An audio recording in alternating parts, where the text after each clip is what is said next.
you can enroll completely free and change your life. We are building Jamaica. The proceeding was brought to you by the Office of the Prime Minister.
Jamaica, home of the resilient, passionate and hard-working. A people and a nation who have achieved and defied all odds, working to keep their economy growing, their country thriving, from investments made in innovative opportunities and exports demanded globally. We have a vision, now within our grasp, where Jamaica becomes the place of choice to live, work, raise families, and do business. We will not let go of this vision. We will grow. We will overcome these challenging times and look to the future with hope and positivity. These are special times. The world as we know it has changed, but home will always be in our hearts. And in Jamaica, you can always find a home. Think you know Jamaica? Look again. You will be surprised.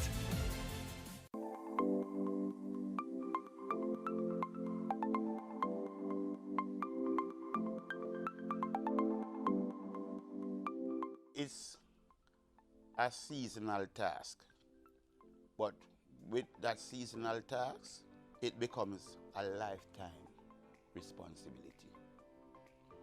Even when you're out of the parenthood in terms of the personal responsibility of the upbringing of that child, you're going to have the task of guiding that child into manhood or into adulthood. And I believe that that experience in taking the child through school, life itself is a school. So your process as a parent is a continuous one up until death.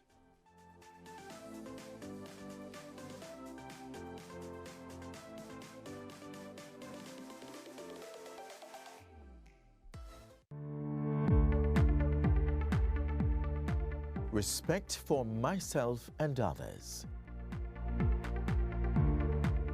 Self-discipline means there's a right way to conflict resolution. Kindness and compassion say being nice is normal. Honesty and integrity are badges of honor. Yes, we choose values for life.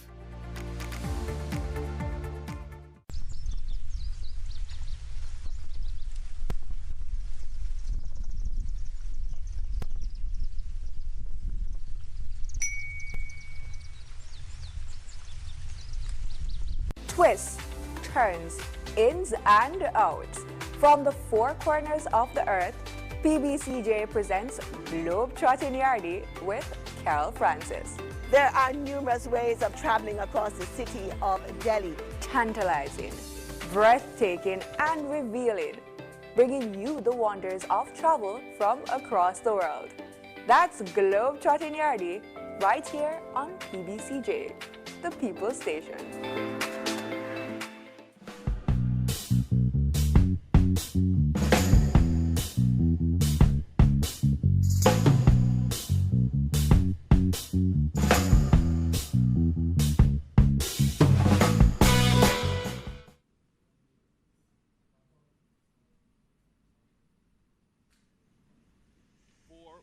0.5%.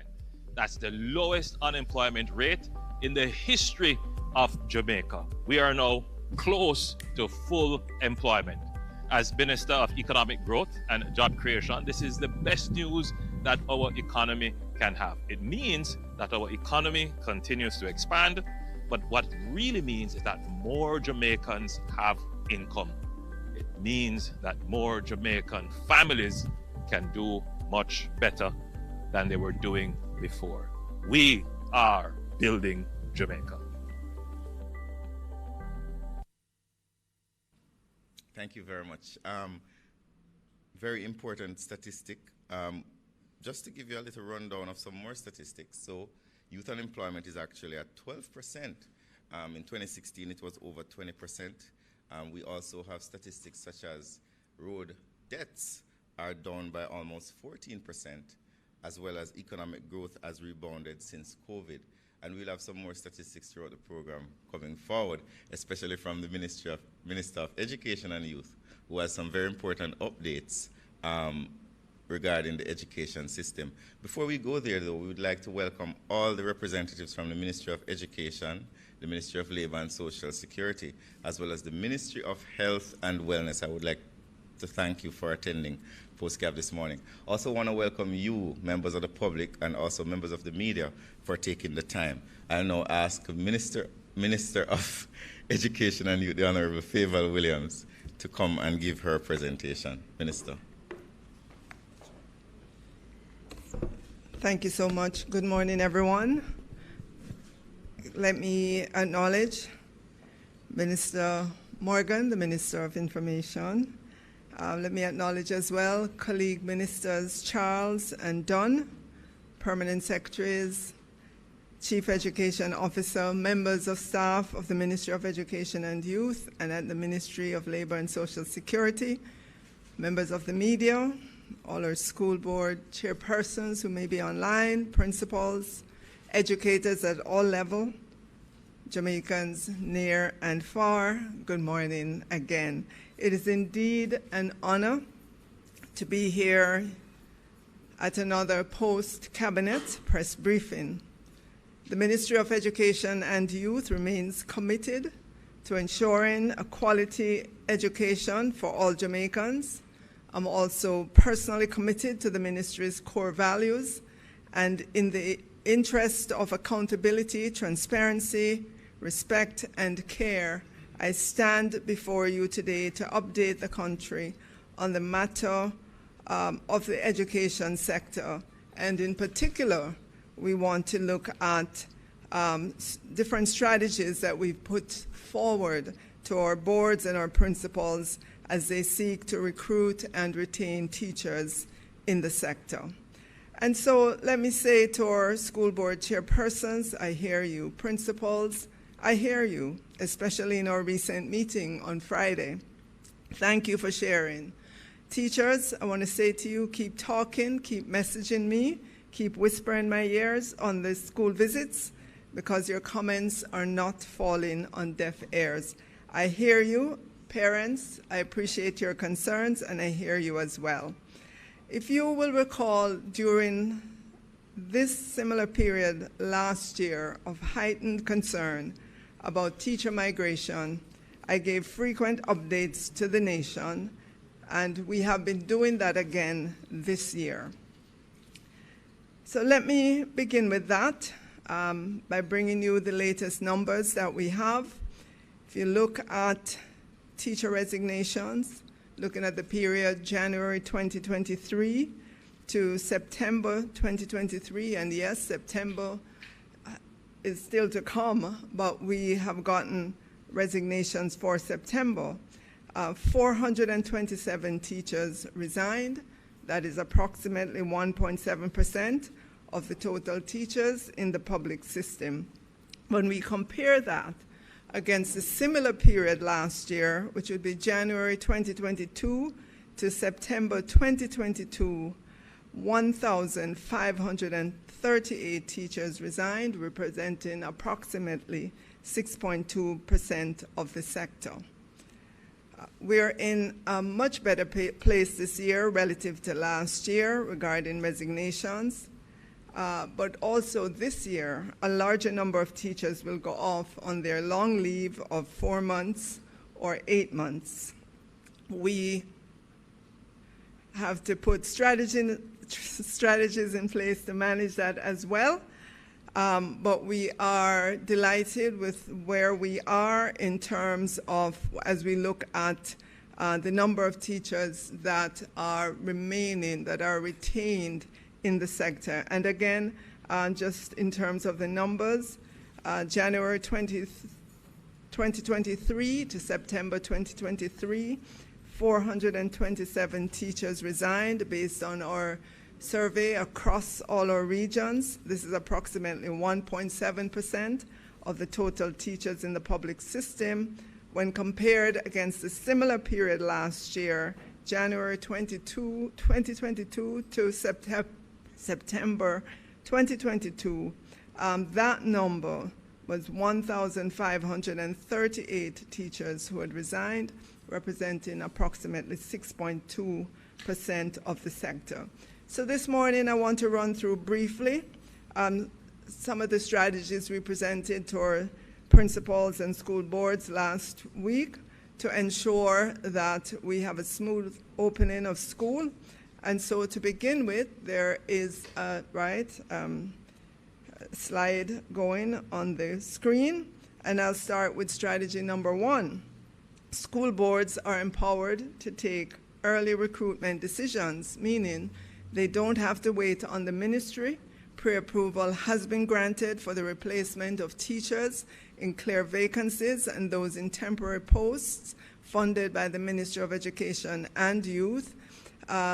Strategy number 2 would be the engagement of teachers on approved vacation leave. And I want to stress this because this year we heard the cries of teachers who are eligible for their 8 months vacation leave. And you may say 8 months sounds like a very long time to be on leave relative to the private sector. But you have to understand why this is so.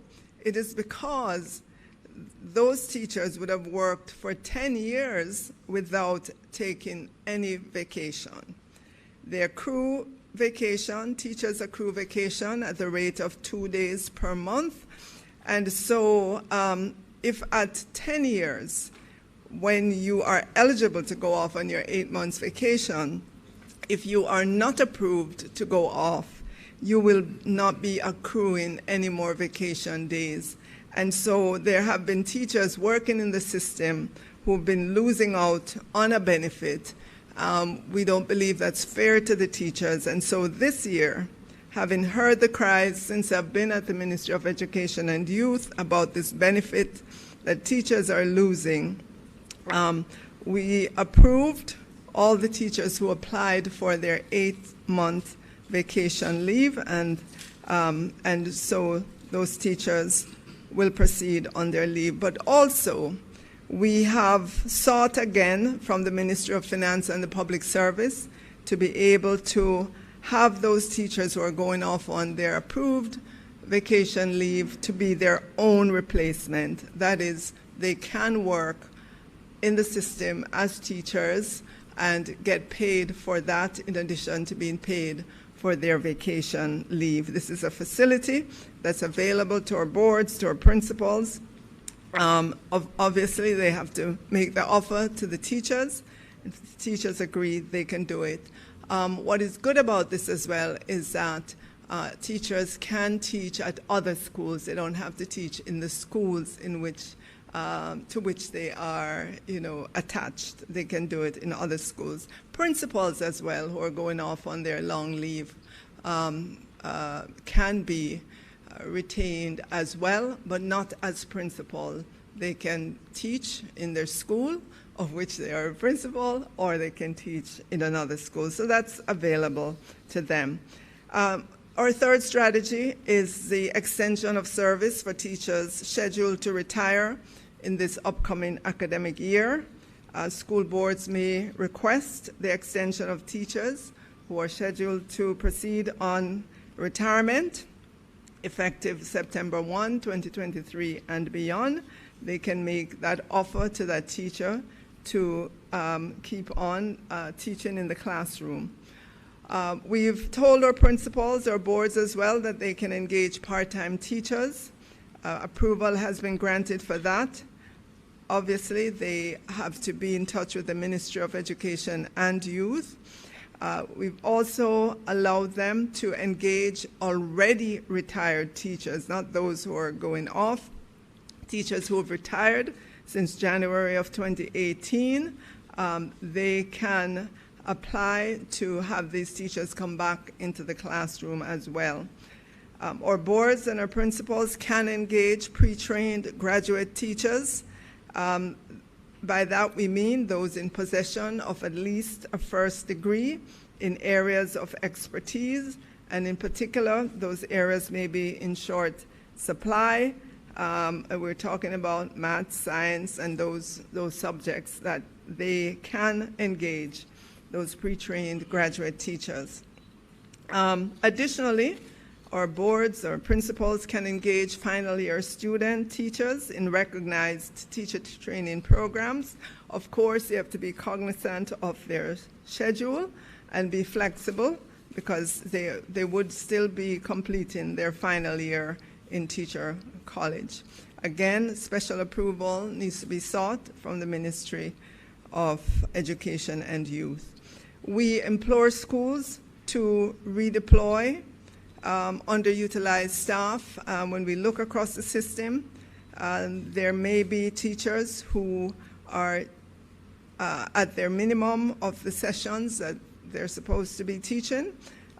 We implore our principals to make sure there's greater efficiency in our schools.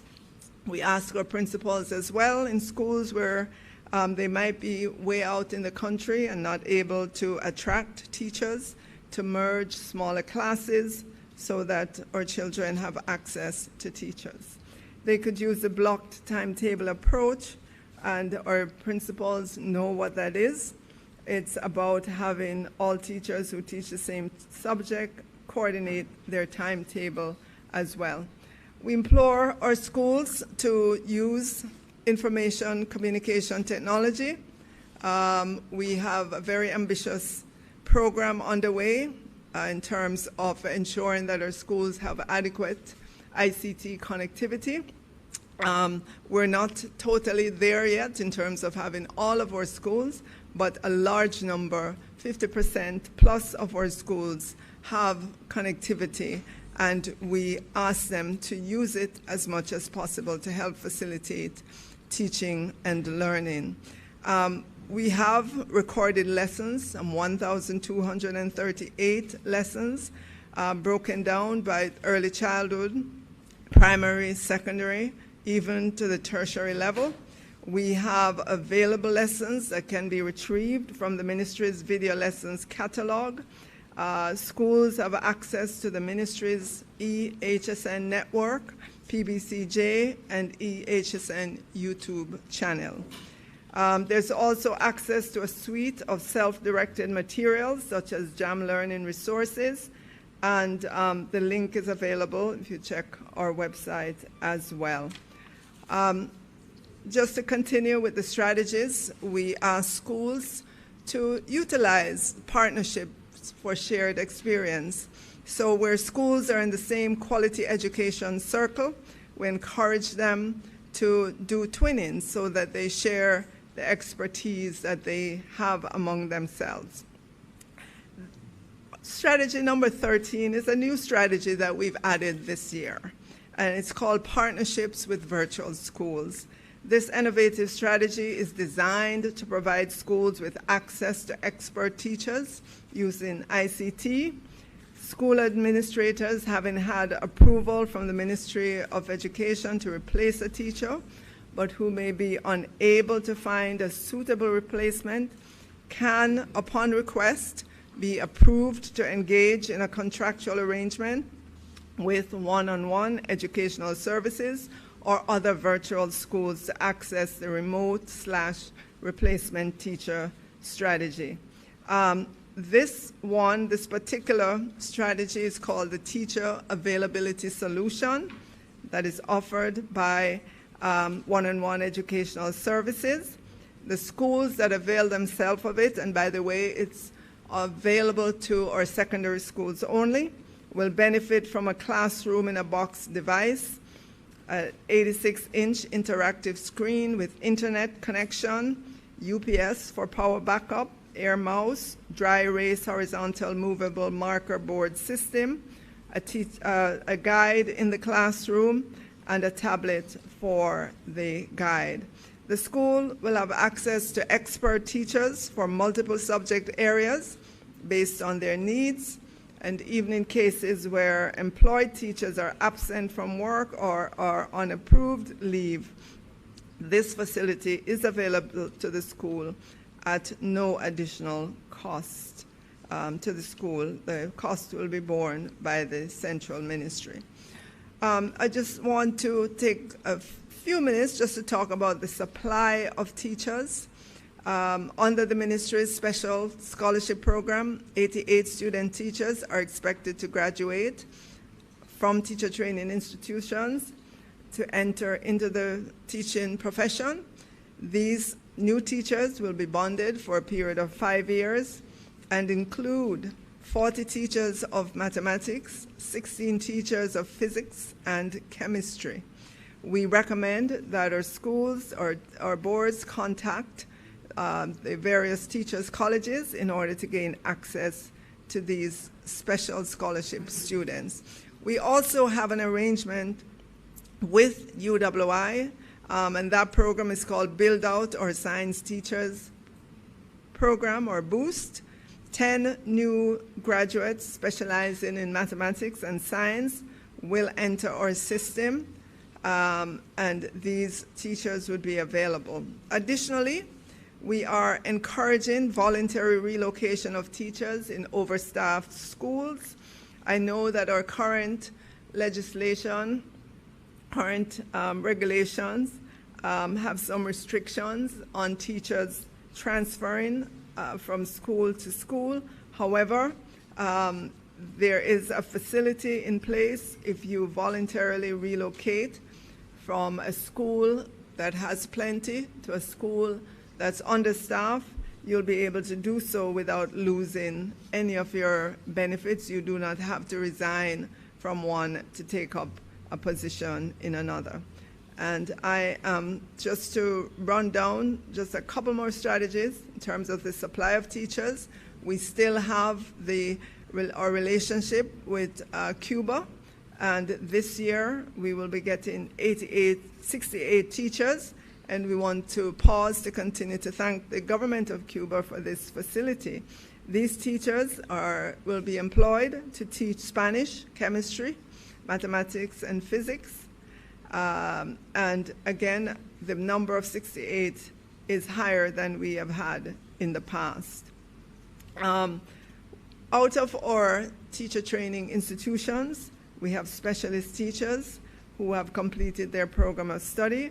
1,123 specialist teachers should be entering the teaching sector come the new school year. I just want to say that how very pleased I was to note the large graduating class of social workers and behavioral specialists from Northern Caribbean University recently when I went to their graduation. It warmed my heart because I know the pivotal role that social workers play in our society. So I want to congratulate all those who've graduated with social worker and behavioral specialist degree. So ladies and gentlemen, again, we continue to ensure that we have various strategies, the flexibility for schools. And one of the things that we added this year, and we're very, very pleased about, is that we've created a jobs platform for the education sector, specific to the education sector. So teachers looking for job in Jamaica, wherever the school is, they could go on that platform and do the search. And we'll take about a couple of minutes to have a member of my team present on it. Charlene will do so, but before she does, I want to continue to implore our principals across Jamaica to rethink how they support teachers by giving consideration to the following strategies to elevate our teachers' voices, give recognition to the agency of the teacher, provide access to teaching resources. We want to say categorically that teachers should not be using their personal resources to procure teaching aids. We believe the Ministry of Education and Youth provides teaching resources to our schools, provides the funding for teaching resources.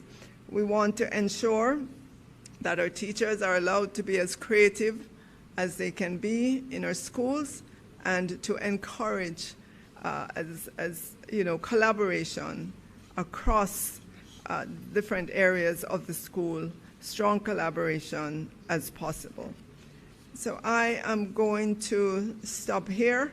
I know there are a couple more strategies, but given the meeting we had on Friday with our principals and the fact that we followed up with a bulletin to our principals, and these strategies are available on our website for those who may want to refresh their minds. Also, we have press kits for our media persons. I know we would have given you a lot of information here, so we made sure that we had some printed material for you that you can reference. And Minister Morgan, if you don't mind, Charlene will just take 2 minutes to talk about the jobs platform that we have launched this year, very significant addition to the education sector.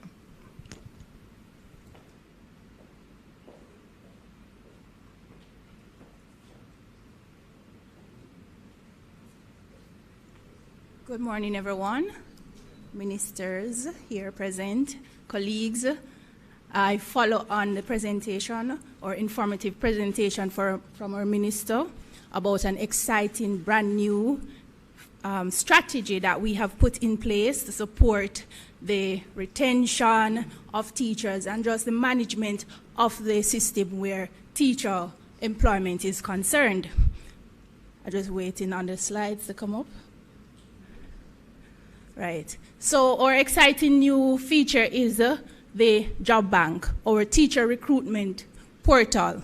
There we go. Yes, I'm excited about it because it speaks to the transformation that we are making and is a part of the transformation process. So we usually get our data manual and we wait on the regions, but now we actually have a system in place that we are able to digitize all of that process. With the job bank portal, the principals will actually be able to complete the entire process of teacher recruitment online. So this is what our recruitment portal looks like. Just let me settle down and get this slide to the right place. Yes, so this is what our recruitment portal will look like. It's a fast, easy way for finding teachers and jobs in our education sector. And the beauty about it, it is available worldwide. So teachers who are looking to return to the system, and they can actually find a job before they actually come back, so they know they're coming back into a post that they're able to continue to support our education system. And we know what a job bank is, what the education portal is: an online website, data file, or agency for matching persons seeking work with suitable job opportunities. Some of the things that our teachers and principals will be able to do: search and apply for job openings, post resumes. Teachers will be able to post their resumes, create a profile advertising themselves to potential employers, get a feel of the job and the remuneration, schedule job interviews. As I said, everything will be able to be done online. And in the I have a listing here of the things that, the features of our current application portal that we have online. So our two main target audience, teachers and our schools. So on the teacher side, the teachers will be able to create a profile of themselves. So they will actually be able to sell themselves online, what they are looking for, what their expertise are, their areas of interest. They'll be able to put that on in their profile. On the school side, the school will be able to now search for teachers, and based on the profiles, based on the interest, based on the area of availability that they have, they will be able to select from that pool of teachers, all in the digital space. One of the important features that goes along with the platform is that of communication. So once you create your profile, once the schools create their profile also, because it's also an opportunity for schools to sell themselves, because the schools will be able to, schools that are in probably rural areas that persons are not aware of, if there's a job opening on, and a teacher in Kingston would like to see that post and would like to take interest in that post, they will be able to get an idea of the school. So they don't have to travel, they can actually use that profile that the school will create. So again, the school now has an opportunity to attract from a wider pool potential employees. So this is what the platform looks like. On our landing page, we have 3 sections. First section, you'll be able to search, login, or register. Second section, you now be able to view jobs. So we have alerts that will be displayed in our second section there, which will show urgent jobs right as you go on. Then we have section 3, which is the view priority urgent vacancies also. So as I had mentioned, one of the dynamic part of it is the whole communication that takes place. So once a teacher creates their profile, they are able to search for a job, they find a job opening, they are able to apply for that job. That sends a communication to the school that is offering that job posting.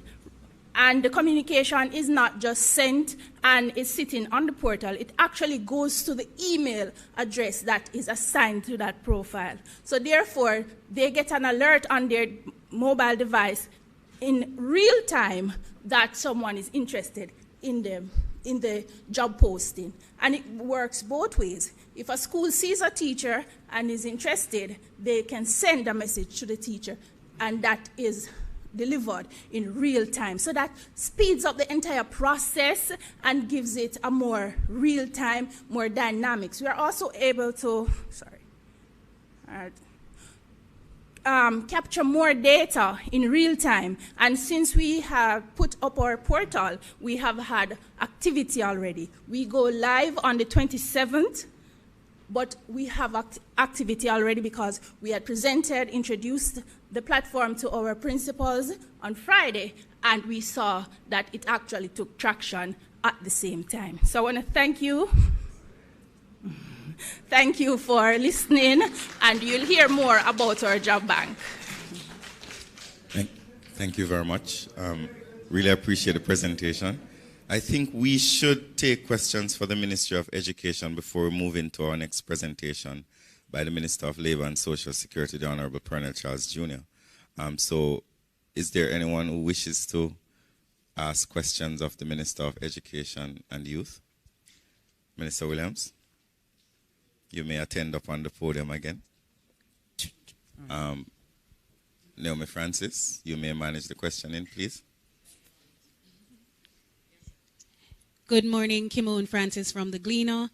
Minister, what are the preparations made for special needs students for this school year? How many shadows are available? What is the number of special needs teachers available for the term? And how many of them were part or among those who resigned? Okay.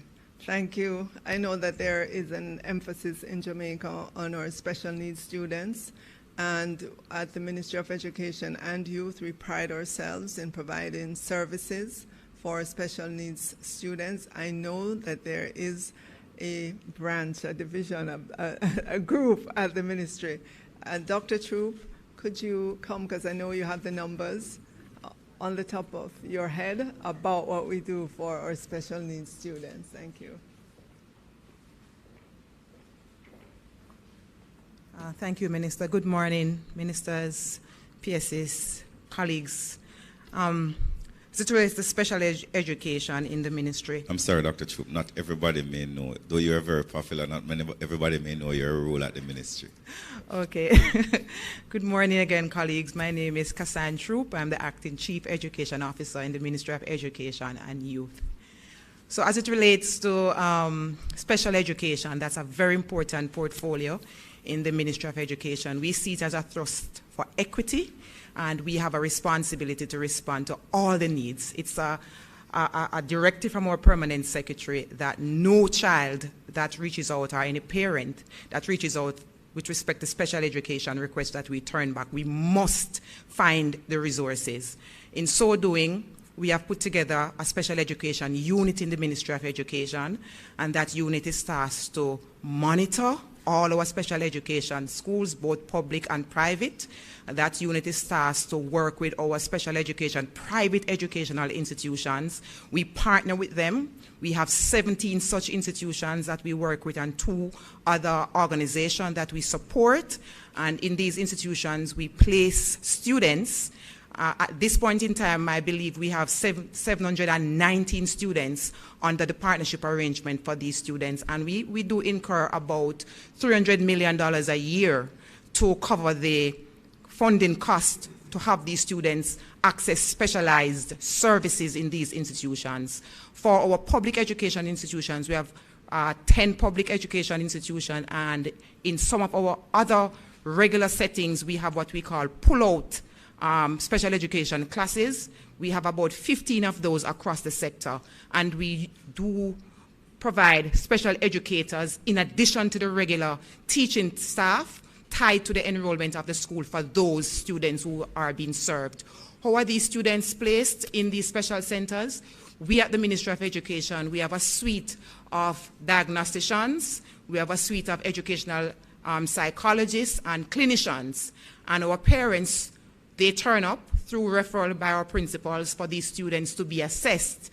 That has been a very expensive venture for parents, and so the ministry took the decision in, I think, 2016 to staff the regions with these clinicians to make sure that parents can have access to these services so students can be served. So we do assess these students, and then we provide a report, a detailed report to the school and the parents. It's part of reporting about what we have observed and what is best for that child in terms of the learning trajectory and the support that that child needs, and then we put that in place in the schools, or we refer the child to an exclusive setting.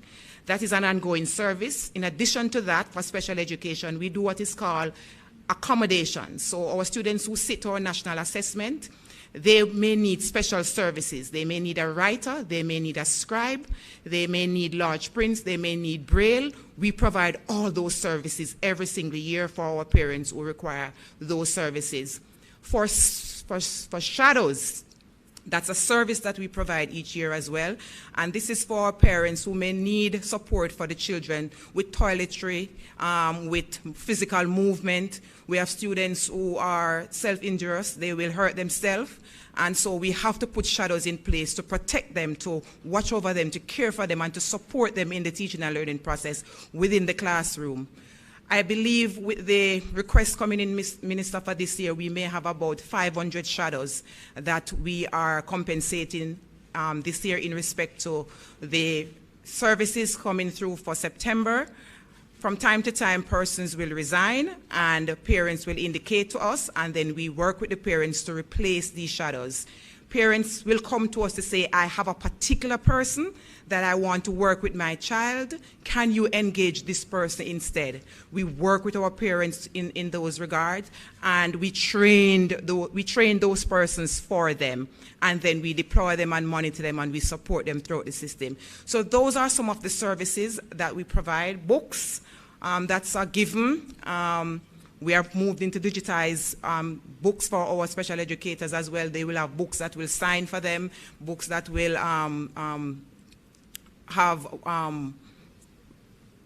other kind of accessible features. And we moved throughout the pandemic, through a period of the pandemic, with UNICEF to respond to some of these needs that came up as a gap in our system as we were trying to pivot through the pandemic to make sure that no child is left behind. So we want to recognize UNICEF at this point in time in giving us that support in launching those digital resources for our students. I want to also recognize the Digital Foundation. They were first out of the block in making sure that we had devices, tablets and laptops for our students with special needs. Those were non-negotiable. They gave us the first 1,000, and those were specifically for students with special needs. And also, the Ministry of Education procured other devices to make sure that those children were connected. So those are some of the things, Kimon, we continue to do for special education. But I just want you to understand, colleagues, that whatever those students need, it is a non-negotiable. Sometimes they force us beyond what we normally plan for, but we make it happen in the best interest of the child. Thanks for that, Dr. Troop. Just stay right there. There's a quick follow-up. Checking the wait time for assessment for especially students who are autistic, as well as the speech and occupational therapy. A lot of parents complain that their children are not exposed to enough speech therapy and occupational therapy. How does the minister respond to that? Well, that is true, Kimona, increasing need that we are getting, especially for the autism cases. So we have been working with our parents.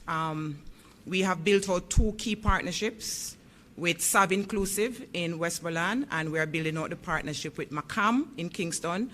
Those are 2 of our institutions that offer the occupational services, and we are working with them for our students to have access.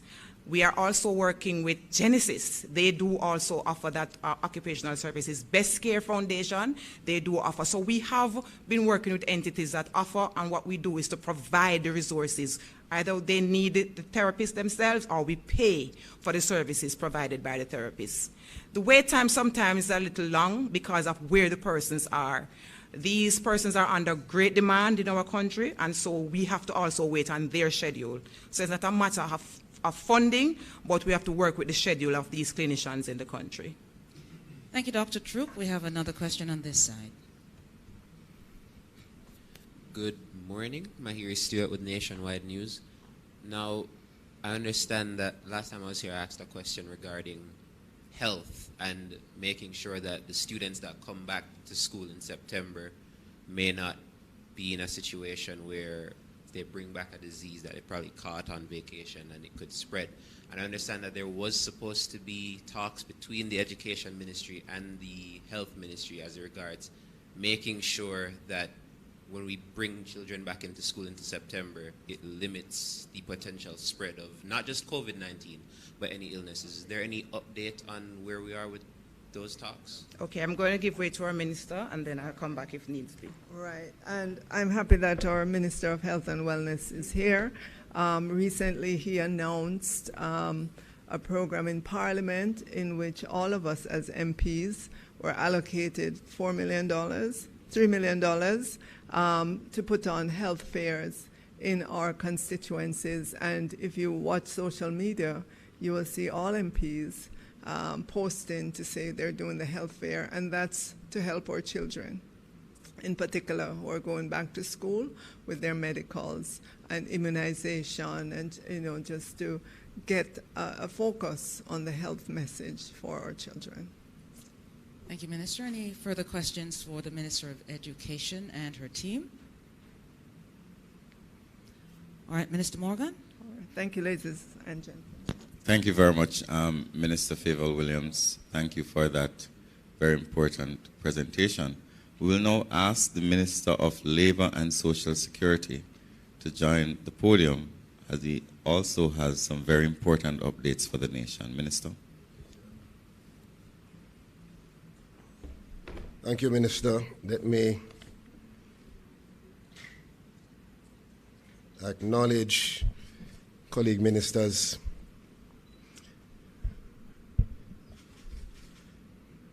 What a time for my voice to choose to go. It was good all morning.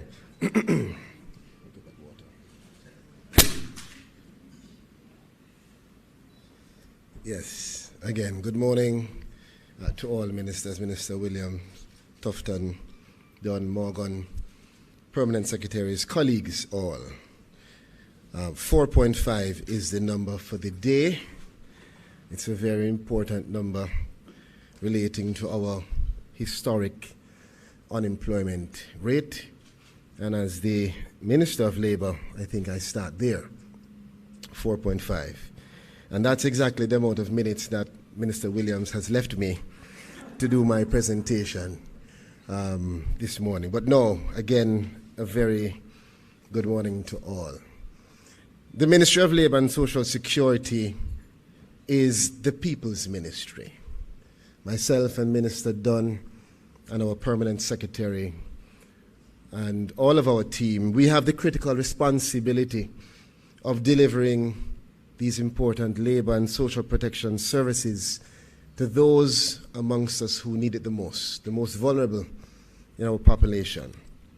And we respect that responsibility and know how important it is. Therefore, since taking up the helm, we have been focused on achieving our mandate and doing so in a timely manner. And that mandate, a big part of it, is to improve the efficiencies in our ministry. And we have a number of priorities that must be addressed immediately. Today I'll speak of 4 issues only, in a concise way. I'll speak about the improving of the service delivery. We're going to speak about the efforts to reform PATH.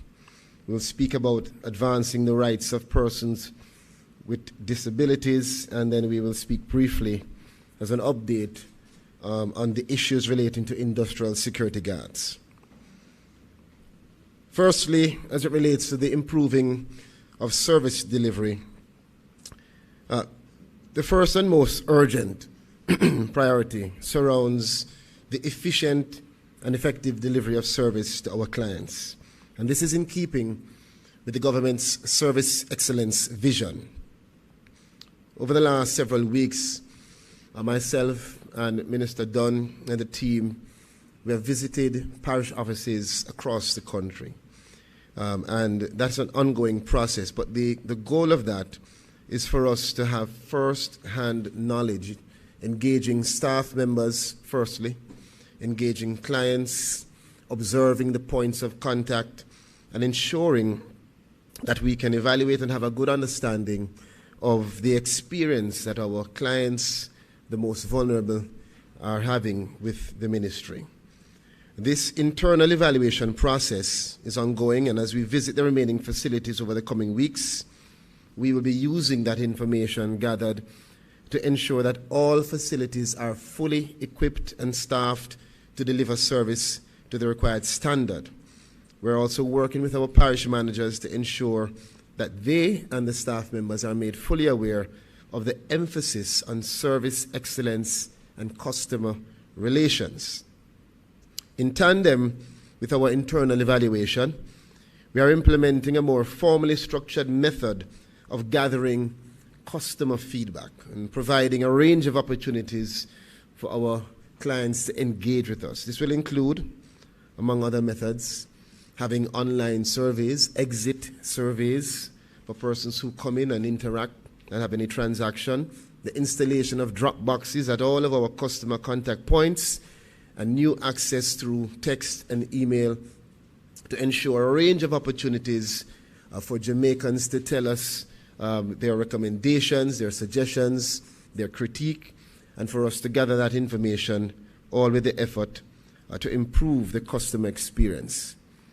We've also observed the need to have adjustments to the infrastructure. So in our visit to parish offices, we've identified a number of areas where there's need to expedite necessary repair and structural enhancements, and those have been advanced. The goal of these improvements is to ensure that we are building a more robust, fit-for-purpose organization that is adequately equipped to take care of your needs. Earlier this week, we also selected a project team to develop and establish a modern, centralized client care communication center, first of its kind at our ministry, and to expedite the completion of the installation of a voice-over internet protocol solution to enhance the ministry's telephone accessibility. And we expect that the installation will be completed by the end of August and to have the communication center established shortly thereafter. There's much more that can be said on that matter, but we will have further updates in the coming weeks. As it relates to the reformation of the Program of Advancement through Health and Education that you know well as PATH, my team has been tasked with turning the vision of transforming lives into a reality. A vital first step in achieving that mandate is to transform our systems to make them more responsive. I know that many of you who have interacted with PATH beneficiaries or former PATH beneficiaries, you may have heard of issues in terms of, or critique in terms of the system to get onto the PATH program. We've also heard, and we understand that PATH is the most critical piece of the government's social protection program, currently serving almost 300,000 vulnerable Jamaicans. And we are aware that there are some persons who should be receiving PATH benefits, but for some reason they've not been able to access those benefits.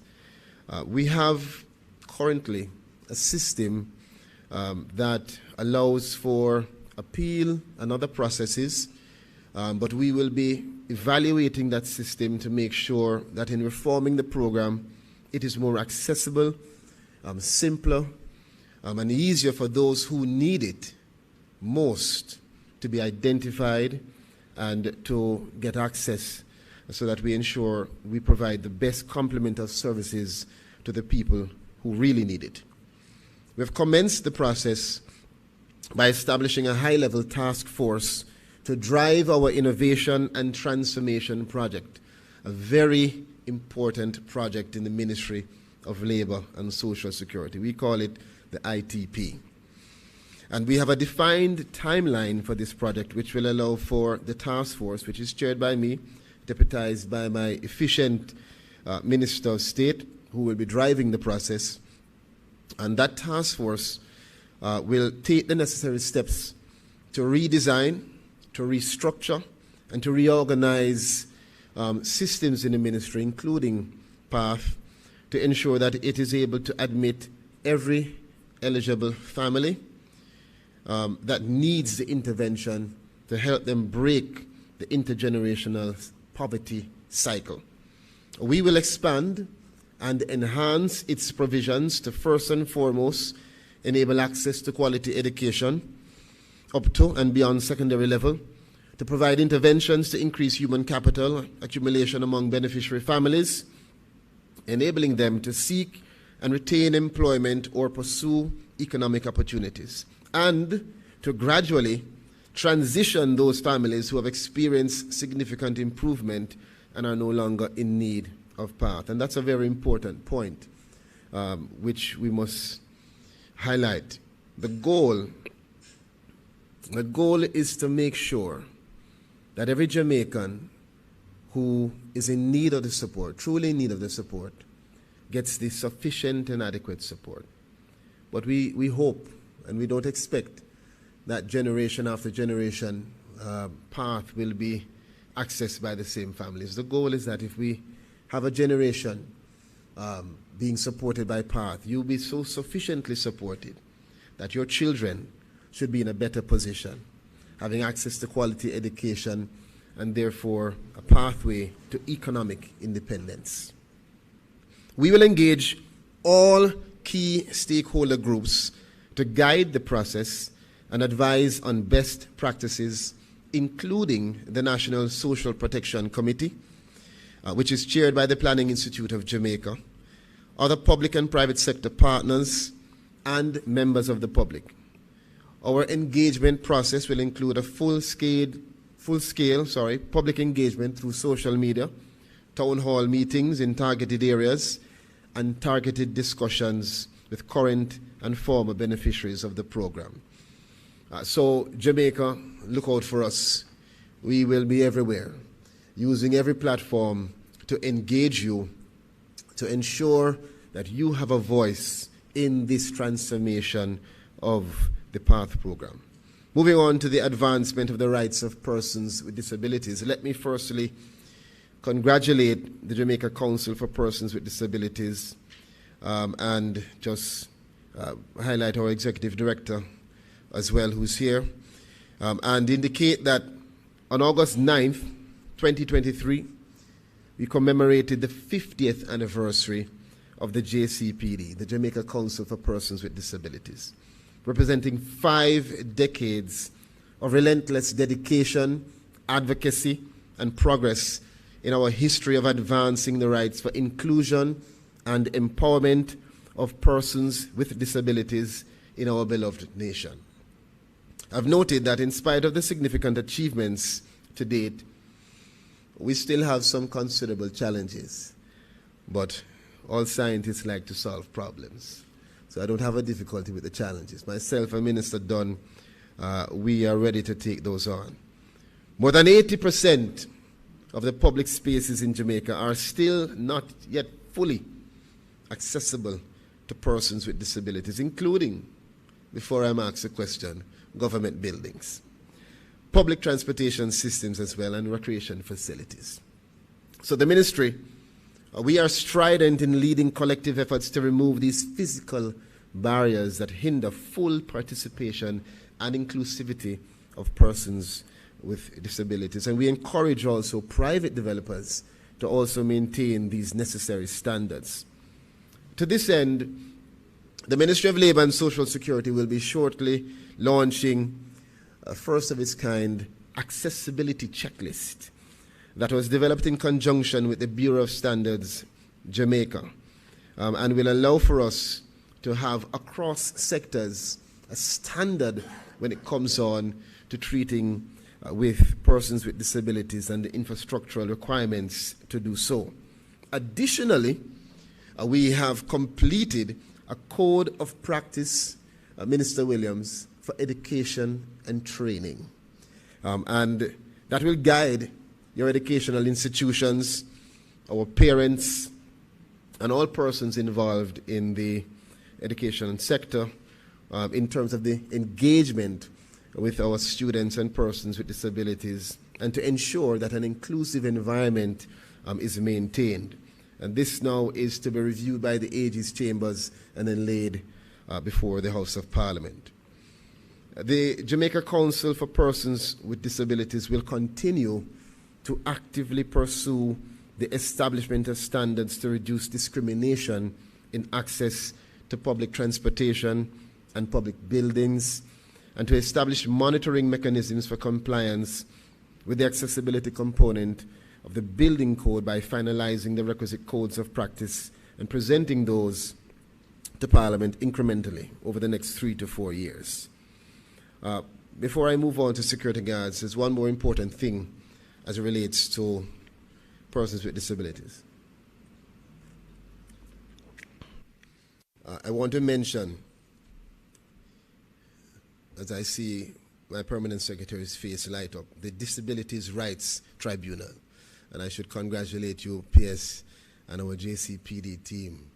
Jamaica, once again, is a pioneer, the first of its kind in the Caribbean, where following Valentine's Day last year, for those of you who don't know, that's February 14th of last year, where we had the effective date of the act relating to disabilities. We now have the Disabilities Rights Tribunal, which has been established and assumes a pivotal role in our ongoing pursuit of a more inclusive and just society.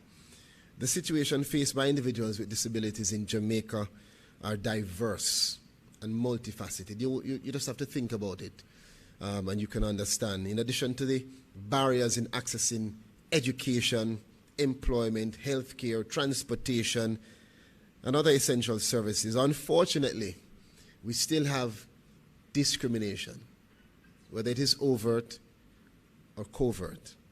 It remains a daily reality for far too many. And so this rights tribunal will truly be important in our pursuit as a ministry, as a nation, to pursue a more inclusive and just society by hearing and adjudicating on cases of perceived discrimination. I move on to the fourth and final point in my fourth and final minute. Yes, it's true, 4 minutes. Industrial security guards. I'd now like to address this matter. The majority of the 30,000 industrial security guards employed to private security companies in Jamaica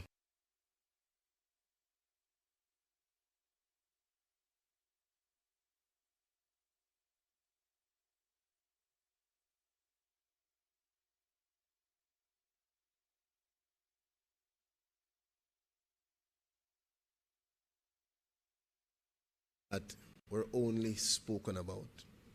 And your government has been able to advocate and actually execute in ensuring that we protect the rights of our security guards, despite the dislocation that it might cause in moving towards the location that is required for us to have the standards needed for our security guards. Since April 1st of this year, most security companies have sought to become compliant with the labor laws. In respect to complaints received from workers, the ministry has ramped up its inspection and intensified its support to the parish courts for the settlement of outstanding payments due to industrial security guards. On May 17th, we had a town hall meeting that was held to further engage